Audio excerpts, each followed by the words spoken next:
ओम नमः शिवाय। जय श्री राम, हर हर महादेव। नवरात्रे चल रहे हैं और नवरात्रों में अधिकतर लोग साधना कर रहे हैं और साधना जो कर रहे हैं, साथ ही उनके हृदय के अंदर बहुत सारे भ्रम पैदा हो रहे हैं। ये जो भ्रम है, ये आपकी पूजा में एक व्यवधान उत्पन्न करते हैं।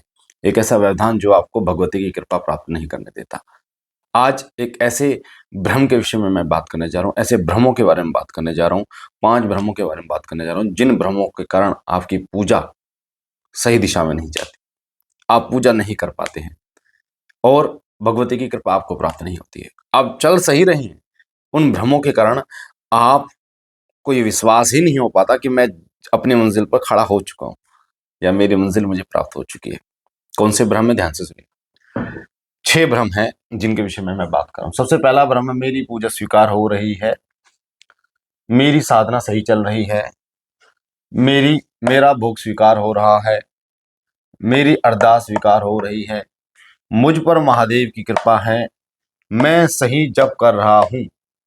कई लोग एक और इसमें वो करते हैं कि मेरा मन पूजा में नहीं लग रहा या मेरा मन साधना में नहीं लग रहा, इस प्रकार के भ्रम है। तो मैं इस वीडियो को सुन लेना ध्यान से, एक एक चीज को कान खोल के सुनना है, आपके भ्रमों को दूर कर देगी वीडियो। सबसे पहले अविश्वास और भ्रम की हम बात करते हैं। अविश्वास और भ्रम।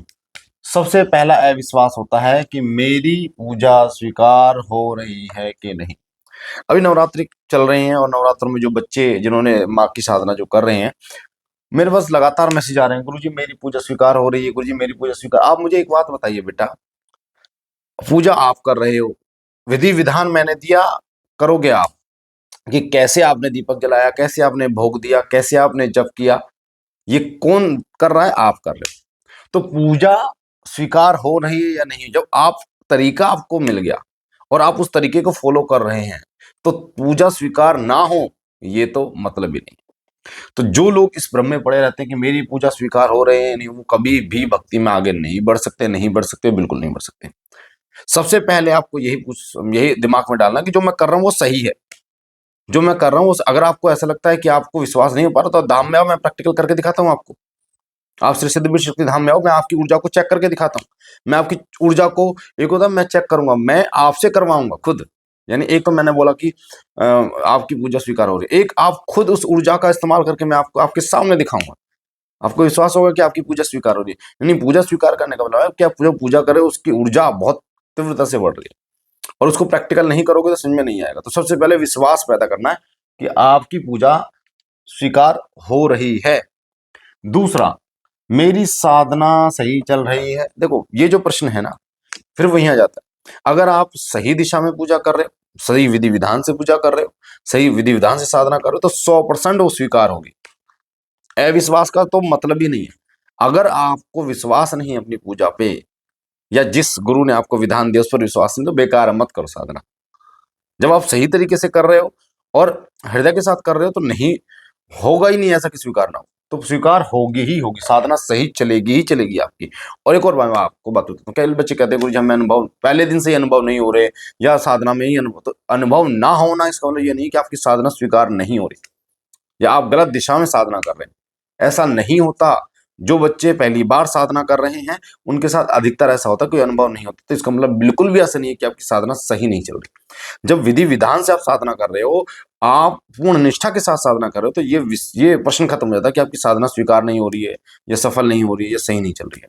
फिर मैं वही बोलूंगा, आप धाम में आओ, से सिद्धेश्वर शक्ति धाम में आपको प्रैक्टिकल आपके द्वारा आपके हाथों से उस ऊर्जा को दिखाऊंगा काम करा के कि कैसे वो स्वीकार हो रही है, कैसे आपकी पूजा का फल आपको मिला। ठीक है। तीसरा, ये जो है मेरा भोग स्वीकार हो रहा है नहीं हो रहा है ना। भोग, तो भोग वहीं आ जाती है बात। जब आप भोग लगा रहे हो और तरीके से लगा रहे हो तो स्वीकार होगा ही होगा वो। चौथा आता है मेरी अरदास स्वीकार हो रही है। जब आप हृदय के साथ अरदास लगा रहे हो बाबा जी के चरणों में, स्वीकार होगी। मुझ पर महादेव की कृपा, मुझ पर माँ काली की कृपा है नहीं है, मुझ पर गणेश जी की कृपा है नहीं है, मुझ पर भैरव बाबा की कृपा है नहीं है, ऐसे प्रश्न जो है, कॉमन सी बात है। जब आप मतलब 1 दिन से लेकर 30 दिन तक काम करोगे तो सैलरी मिलनी ही मिलनी है आपको। अगर आप उसमें संदेह करोगे कि मिलेगी नहीं मिलेगी, तो ये तो बेवकूफ़ी वाली बात। आपने कहा कर्म किया तो उसका फल आपको ज़रूर मिलेगा। अगर आपने महादेव की भक्ति करी है, आपने महादेव की सेवा करी है, 100% आपको महादेव की कृपा मिलेगी। तो ये तो प्रश्न खत्म हो जाए। ये तो उन लोगों के लिए प्रश्न है, ये बेवकूफी वाला प्रश्न है। अगर आप सो रहे हो तो सैलरी कहाँ से मिलेगी? आप मेहनत कर रहे हो तो सैलरी मिलेगी। यानी आप अगर भक्ति कर रहे हो, सेवा कर रहे हो महादेव की, तो कृपा जरूर से जरूर मिलेगी। ठीक है। ये मैं सही जब कर रहा हूं, नहीं कर रहा हूं, भाई सही जब कर रहा हूं क्या गुरुजी? ऐसे प्रश्न जो बच्चे करते हैं उनको मैं बता दूं, सही जब कर रहे हो या नहीं कर रहे हो। अगर आपने मंत्र लिया, जैसे ओम नमः शिवाय मंत्र है, ओम नमः शिवाय मंत्र है और आप ओम नमः शिवाय मंत्र का जप कर रहे हो, तो भाई ये तो कॉमन सी बात है। जब आप मंत्र, ये आपको ज्यादा पता है आप जो सही कर रहे हो कि नहीं कर रहे हो। भाई आप ओम नमः शिवाय ओम नमः शिवाय ओम नमः शिवाय जप करो, इसमें गलत क्या है? गलत दिशा में क्या है? तो इतने सारे भ्रम जो आपके हृदय के अंदर बैठे हुए हैं, आज यही भ्रम आपको पूजा में आगे बढ़ने से रोकते हैं। और सबसे बड़ा क्वेश्चन होता है, वो होता है गुरुजी मेरा पूजा में मन नहीं लगता, मन कैसे लगाएं? ये जो मन होता है ना, ये बड़ा विचित्र है। पूजा में गुरुजी मन नहीं लगता। मुझे एक बात बताओ आप, कि कोई शराब पीता है उसमें कैसे मन लग जाता है उसका? दारू पीता है उसके में कैसे मन लग जाता है? सिगरेट पीता है उसमें कैसे मन लग जाता है? गलत संगति में वो खुद जाता है, किसी थर्ड पर्सन की आवश्यकता नहीं तो उसमें कैसे उसका मन लग जाता है? या उल्टे सीधे कर्म करता है उसमें उसके कैसे मन लग जाता है? क्या लगाने की जरूरत पड़े, या कोई और आता है उसका मन लगाने के लिए? पर जब सही की बात आती है, गुरुजी मेरे पढ़ाई में मन नहीं लग रहा, तो भाई कोई थर्ड पर्सन थोड़ी आएगा तेरा मन लगाने के लिए, तुझे ही लगाना पड़ेगा। ये बात समझनी पड़ेगी, ये अंधविश्वास से आपको हटना पड़ेगा। ऐसा नहीं होता कि आपको कोई और मन लगाएगा। पूजा में मन खुद को लगाना है। अभी मैंने, क्योंकि ये वीडियो बहुत लंबी हो जाएगी, मैं अभी नेक्स्ट वीडियो में आपको बता रहा हूँ कि मन कैसे लगाएं, पूजा में मन कैसे लगाएं, इसके विषय में बताऊंगा। बहुत सुंदर जानकारी होगी, वीडियो को सुन लेना ध्यान से, एक एक बार, दो दो तीन तीन बार सुन लेना कि पूजा में मन कैसे लगाएं। क्योंकि मन जो होता है ना बेटा, बहुत चंचल होता है। और हमारे जो ऋषि मुनि हैं, वो कंदराओं में जाकर अपने मन को समझाते थे और अपने मन को लगाते थे। और मन को लगाने के तरीके हैं वो कई हैं, जो कि अगली वीडियो में मैं आपको बताऊंगा। पर मैं यही बोलूंगा आपसे कि आप इन अंधविश्वासों को हटाकर, इन भ्रमों को हटाकर अपनी सेवा पे ध्यान दो। कुछ नहीं, आज हम हैं बेटा, हम गद्दी लगाते हैं, दरबार लगाते हैं, लोगों को ठीक करते हैं, लोगों को आराम करते हैं बेटा। हम नहीं सोचते ये चीजें। हमें केवल एक चीज पता है कि भाई दीपक लगाना है और हवन करना है, हवन खत्म करना, बस खत्म। हम सोचते ही नहीं कि उसका फल मिलेगा नहीं मिलेगा, सही चल रही नहीं चल रही, क्योंकि बेटा प्रैक्टिकल इतने हो चुके हैं। धाम पर इतने सारे लोग ठीक हो चुके हैं, इतने लोगों को आराम मिल चुका है। और ऐसे ऐसे लोग ठीक हुए हैं जिनकी मतलब डॉक्टर ये कह दिया था कि हो ही नहीं सकता, आईसीयू से लोग ठीक हो रहे। तो मतलब ही नहीं होता कि हमारी मतलब, तो सबसे इंपॉर्टेंट चीज, अगर आप प्रैक्टिकल करते हो तो फिर आप अपने, आपके दिमाग से चीजें निकल जाएगी। मेरी पूजा स्वीकार हो रही है नहीं हो रही, मेरा भोग स्वीकार हो रहा नहीं हो रहा, मेरा जप स्वीकार हो रहा नहीं हो रहा, मेरी साधना स्वीकार हो रही है नहीं हो रही।